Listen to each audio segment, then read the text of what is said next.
Hello and welcome to video number 4. We're going to talk about the backward email funnel. Now it's time to start mapping out your email series.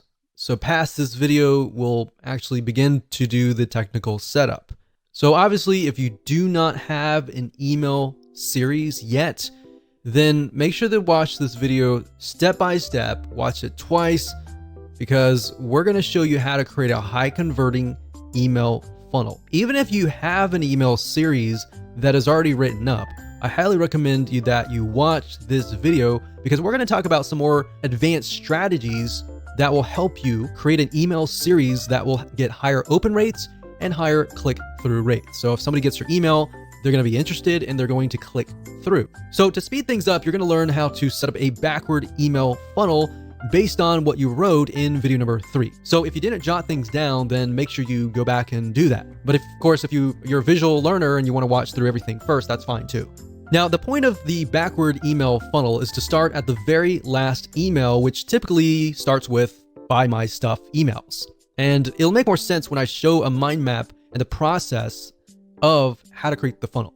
Now, the reason why we want to go backwards is because psychologically, when you move forwards, when you write the first welcome email, the second email, and all that, it's actually very hard for the brain to think that way. In fact, if you start at the very last end goal, which is "Buy My Stuff," you'll begin to think of the missing pieces and how you can fill out. Let's say you have email number 12. You'll figure out email 11, 10, 9, 8, 7, 6, 5, 4, 3, 2, 1 very, very easily. And it actually, psychologically, you'll be able to speed it up. You'll be able to create a higher converting email funnel. So to kind of give you a brief idea, the emails before that should build a relationship, should hone in on the pain, because you got to assume that the people that are coming to this list are people that do not know you. But of course, if they know you, then that's even better. So what you're trying to do is do the worst case scenario where people do not know you. Create an email autoresponder series based on that. If you do that, you'll actually get a higher conversion rate. Obviously, there's no guarantee, but statistically from our own test, that's what we found. So in other words, most of your prospects aren't going to know you. They just have an issue or a problem that they want solved. In fact, most of them don't really care about you. They just want a solution to their problems. Now, of course, over time, as you write to them, you give them solutions to their problems, not the complete solution, which is going to be the end goal, the product or service or affiliate product, but little snippets of gold, little snippets of tips here and there. Over time, they will build a relationship with you. To make more sense, what I'm going to do now is break things down via a mind mapping software. So let's go ahead and do that right now. Okay, so now we are at Lucidchart, which is a flowchart system. Now, you don't need to use them. You can use anything that you would like to use. You can even use a piece of paper. The point being is that a lot of people, they tend to start with the welcome email, or they immediately go into "Buy My Stuff." And if you think about it from your own standpoint, if you're interested, but you're not really interested in any specific product, but you are interested in maybe solving your problem. I mean, who likes to go to car dealerships and have somebody hound over you to say buy, right? Most of us, unless we've done our own research before and we're there to buy, we're not ready, right? So that's why I say start at the very end. Start where you want to get people to buy your stuff and then move backwards. So if this is your, let's say, 6th email or even 12th email, doesn't matter. You just want to start at the very end. And then what we want to do is we want to move backwards. So we're going to move from here all the way back over here. So "Buy My Stuff" email back over here. Now you might be thinking, well, what exactly does that look like? So let's take, for example, the example that we talked about earlier about the survival product. So let's say, for example, that we are selling survival kits, maybe meal kits. So what is related to meal kits? So if you think about it, when you have an earthquake or you have a tornado and all the power grid has essentially been disabled and you don't have access to a microwave or anything like that, then how do you survive? So what kind of content could you essentially provide? So if we open up our little nifty notepad here, we could just start brainstorming survival meal kits. Maybe the top 10 ways to create your own survival meals. Now, maybe you want to talk about how to do it, and the whole process is very time consuming. right? So this might appeal to people who have a lot of time on their hands, but for the most part, most of your audience, they're not going to have a lot of time to actually do this, and that's why they're going to buy your survival meal kits, right? So maybe you can talk about top 10 ways to create your own like top number 10s, and start with the number 10 and then go to like 9, 8, 7, 6, 5, 4, 3, 2, 1 kind of thing. So maybe at the last one you mention that and you say, well, this process is very time consuming. So if you want to skip, if you don't have like 40 hours a week or something to create these meal kits, and you don't want to create it, and so if you want to skip that process, and you can start listing why are your meal kits better than everybody else, right? So in that case, you could say, well, they're better because they're freeze dried and they will last longer. So if you were to create it like a DIY, if you were to create it yourself, then maybe it would last like 1 month.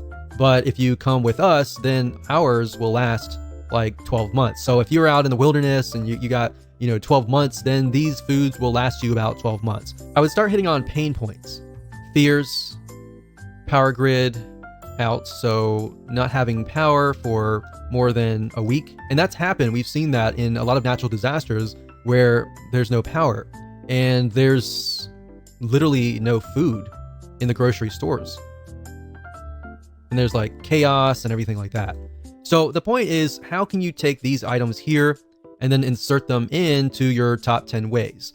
So when they sign up for top 10 ways to create your own survival meals, or even top 10 ways to survive in earthquake, then you start naming the top 10. So number 10, it can be, something, number 9 can be something, and number 1. Or you could do like top 5 ways, and then email them 5 emails. And by the 5th email, you've provided so much value that they are going to trust you.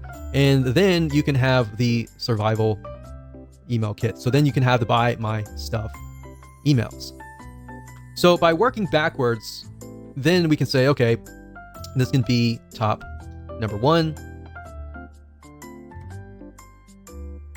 And then this can be 2, 3, 4, and 5. So we can work that in here. 2, 3, 4. So let's just do 4 just because the screen's so big enough. So top 4 reasons. Now I will say one thing that we've tested out is top 4 and 5 tend to work better. Anything beyond that tends to be a little bit more overwhelming unless you can fit that into other emails. So we found that actually the top 4 ways actually does really well. Top 4 or 5. So by this point, they're definitely going to want to stay to the number 1 way, right? So if you start with number 1 here and move backwards, that's fine if they're all equivalent. But if the biggest and the best way is number 1 here, leave the best for last, and that way they'll actually click through, right? So that's why I say start at this point. Now, if you wanted, you could do that as well. But if you start from this point, you begin to ask yourself, okay, what makes my product different than if you were to do it the manual way? So let's say, for example, that you were selling a piece of software. All right, same concept.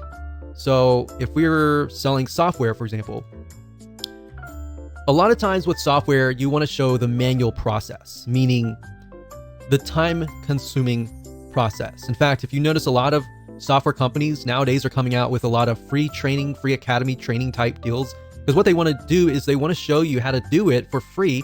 But then you realize, I don't want to do all this. I don't have much time in the day. I would rather buy a piece of software and speed the process up. But in order to get you to that point, they need to show you the value, right? In order to that, you need to see the value. So in that light, you could show the manual process. So let's show you a different scenario here. So let's move this down. So this is a totally different scenario here. So let's say, for example, you're selling a piece of software.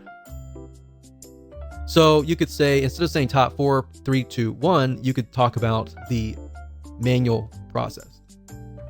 So this could be in the form of a blueprint, a secret plan, step-by-step plan, a video course.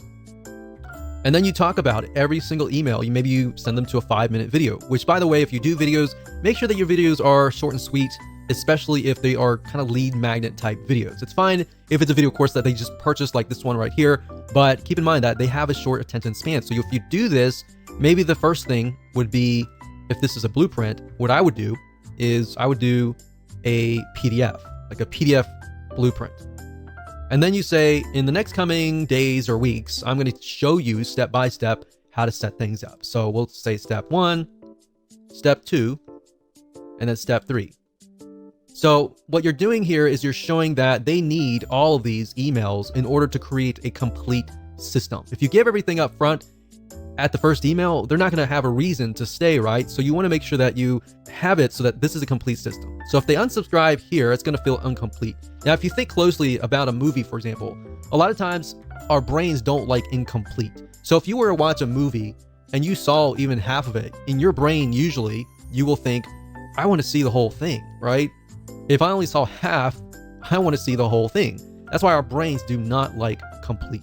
So that's what I'm showing you here. Now, in practical sense, what does that look like? Now, if you start out, welcome to, let's say, Survival Meal Kits. So the first email will be a welcome email.